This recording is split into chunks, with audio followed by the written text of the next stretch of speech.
Doanya adalah Allahumma aktsir malahu wa waladahu wa atil umrahu wa barik hayatahu wa adkhilhul jannah.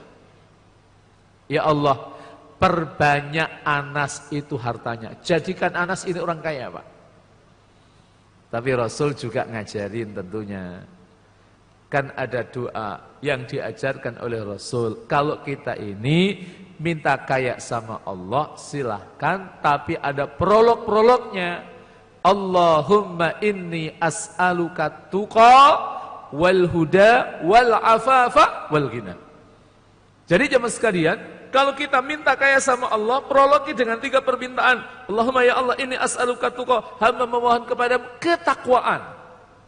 Wal huda, hidayah petunjuk. Wal afaf, mampu menjaga kehormatan diri.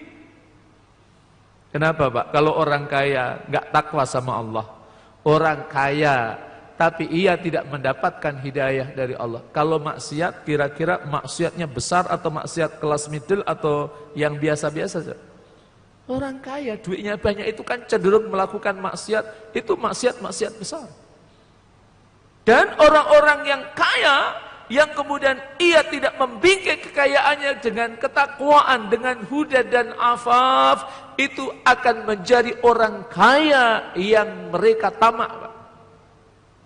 Silahkan lihat, mereka yang tinggal di lapas yang khusus orang-orang yang kaya-kaya itu. Saya kira tidak saya sebutkan, itu sudah tahu semua di Bandung itu. Yang tinggal di Bandung, di lapas di Bandung, itu mereka orang-orang miskin atau orang-orang kaya, Pak? Orang kaya. Kenapa kemudian mereka pada akhirnya jatuh pada perkara yang diharamkan oleh Allah, melakukan korupsi? Karena mereka tidak membingkai kekayaan itu dengan ketakwaan, dengan hidayah dan sifat afaf. Nah, akhirnya Anas ini benar menjadi orang yang kaya. Di antara bukti kekayaannya itu nanti ketika ada peristiwa hijrah. Itu Rasulullah SAW itu mempertemukan antara sahabat Muhajirin dan Ansor yang dipersaudarakan oleh Rasulullah SAW yang terdiri dari 90 sahabat itu di rumahnya Anas bin Malik dalam satu riwayat. Kalau rumah nampung 90 orang itu kira-kira rumahnya kecil atau besar, Pak? Kalau besar itu ketahuan ini orang miskin atau orang kaya. Yang kedua didoakan wa aktsir waladah, perbanyak anaknya, Pak.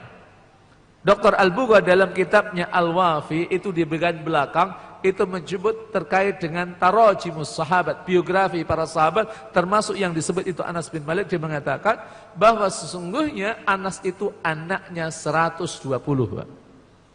Jadi kalau pengajian bapak-bapak nggak hadir itu cukup satu keluarga, Pak, itu. Sekalipun memang 120 ini ada 2 versi. Versi pertama mengatakan bahwa 120 ini anaknya semua, tapi versi kedua mengatakan anaknya dan cucu-cucunya.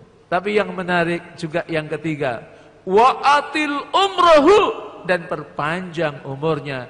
Maka Anas bin Malik itu meninggal di usia 91 tahun, sekalipun masih kalah panjang dengan sahabat yang sama-sama orang Ansor yang paling terakhir kali meninggal di Madinah, yaitu sahabat Jabir bin Abdullah. Sementara Anas ini nanti yang meninggal terakhir kali di Basrah.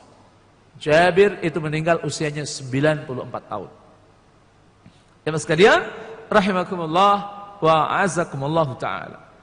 Nah, doanya lain apa selain wa atil umrah wa barik hayatu, berkah hidupnya. Hidup itu kalau berkah enak, Pak. Apalagi didoakan oleh Rasulullah SAW, wa adkhilhul jannah, dan masukkan ia ke dalam surga. Masya Allah, Pak. Kaya, banyak anak, usia panjang, hidup berkah, masuk surga. Kira-kira bahagia atau bahagia banget, Pak, itu? Allah